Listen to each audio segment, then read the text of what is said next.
नमस्कार मित्रांनो, महाराष्ट्रातील सर्व संजय गांधी निराधार अनुदान योजनेच्या सर्व लाभार्थ्यांसाठी आजची ही अपडेट खूप मोठी आणि दिलासादायक ठरणार आहे। तुम्ही जर संजय गांधी निराधार अनुदान योजना, श्रावणबाळ सेवा राज्य निवृत्ती वेतन योजना, विधवा पेन्शन योजना आणि दिव्यांग अनुदान योजनेचा लाभ घेत असाल तर हा व्हिडिओ तुमच्यासाठी अत्यंत महत्त्वाचा असणार आहे।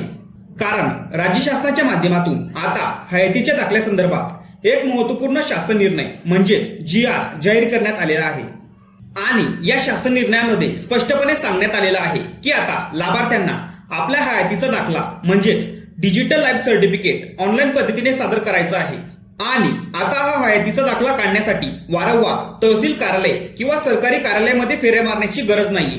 कारण आता घर बसल्या मोबाईलच्या माध्यमातून हे काम तुम्हाला पूर्ण करता येणार आहे। तर मित्रांनो, राज्य शासनाच्या माध्यमातून जो शासन निर्णय जाहीर झालेला आहे त्या शासन निर्णयामध्ये अनेक महत्त्वाच्या बाबी अतिशय स्पष्टपणे सांगण्यात आलेल्या आहेत। म्हणून हा व्हिडिओ शेवटपर्यंत नक्की पहा, कारण आजच्या या व्हिडिओमध्ये हयातीच्या दाखल्यासंदर्भात तुमचे सर्व डाऊट क्लिअर होणार आहेत। तर मित्रांनो, सामाजिक न्याय व विशेष सहाय्य विभागाच्या माध्यमातून 7 मे 2026 रोजी हा महत्त्वपूर्ण शासन निर्णय जाहीर करण्यात आलेला आहे। या शासन निर्णयानुसार आता बेनिफिशरी व्हेरिफिकेशन ऍप म्हणजे BSA ऍप या ऍपच्या माध्यमातून हयात प्रमाणपत्र सादर करण्यास मान्यता देण्यात आलेली आहे। तर मित्रांनो, गुगल प्ले स्टोर वरून BSA म्हणजेच बेनिफिशरी व्हेरिफिकेशन ऍप हे ऍप अगदी सहज उपलब्ध आहे। हे ऍप डाउनलोड करून लाभार्थी स्वतः आपल्या मोबाईल मधून डिजिटल लाईफ सर्टिफिकेट म्हणजेच हयात दाखला तयार करू शकतो। पण या शासन निर्णयामध्ये आणखी काही अत्यंत महत्त्वाच्या बाबी सांगण्यात आलेल्या आहेत।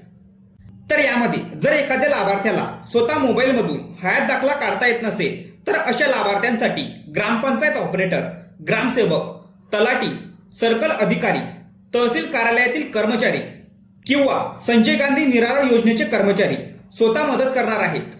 विशेष म्हणजे गरज पडल्यास संबंधित कर्मचारी लाभार्थ्यांच्या घरी जाऊन सुद्धा हयात दाखला काढून देऊ शकतात आणि ही सेवा पूर्णपणे मोफत स्वरूपामध्ये उपलब्ध करून देण्याबाबत सुद्धा स्पष्ट सूचना देण्यात आलेल्या आहेत। त्याचबरोबर जर एखादा लाभार्थी आपले सरकार सेवा केंद्र, सेतू केंद्र किंवा सायबर कॅफेमध्ये जाऊन हयात दाखला काढत असेल तर त्या ठिकाणी फक्त 50 रुपये शुल्क आकारले जाईल आणि यापेक्षा जास्त पैसे घेतल्यास संबंधितावर कारवाई होऊ शकते असेही शासन निर्णयामध्ये स्पष्टपणे सांगण्यात आलेले आहे। तर मित्रांनो, या शासन निर्णयातील आणखी एक महत्त्वाचा मुद्दा म्हणजे या सर्व प्रक्रियेची संपूर्ण जबाबदारी तहसीलदार आणि नायब तहसीलदार यांच्यावर असणार आहे। लाभार्थ्याचे हयात दाखले वेळेत पूर्ण होणे, कोणाचाही लाभ बंद न होणे आणि कोणालाही अडचण येऊ नये यासाठी प्रशासनाला जबाबदार धरण्यात आलेला आहे। इतकेच नाही तर प्रत्येक आठवड्याला जिल्हाधिकारी कार्यालयामार्फत आढावा बैठक घेण्यात येणार आहे। यामध्ये किती लाभार्थ्यांचे हयात दाखले पूर्ण झाले, किती बाकी आहेत, काही तांत्रिक अडचणी आहेत का, लाभार्थ्यांना काही समस्या येत आहेत का, या सर्व बाबींचा नियमित आढावा घेतला जाणार आहे। तर मित्रांनो, अनेक लाभार्थ्यांच्या मनामध्ये एक शंका होती की ऑनलाईन पद्धतीने हयात दाखला तयार केल्यानंतर तो तहसील कार्यालयामध्ये जाऊन जमा करावा लागणार का? तर याचं उत्तर आहे नाही। कारण आता ही संपूर्ण प्रोसेस ऑनलाईन आणि डिजिटल स्वरूपामध्ये करण्यात आलेली आहे। तुम्ही ऍप मधून हयात दाखला पूर्ण केल्यानंतर त्याची माहिती ऑटोमॅटिक संबंधित प्रशासनाकडे पोहोचणार आहे।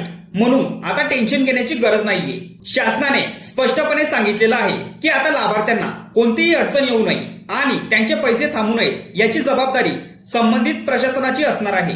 हा शासन निर्णय व्यवस्थित समजून घ्या आणि आवश्यक असल्यास लवकरात लवकर आपले डिजिटल लाईफ सर्टिफिकेट अपडेट करून घ्या।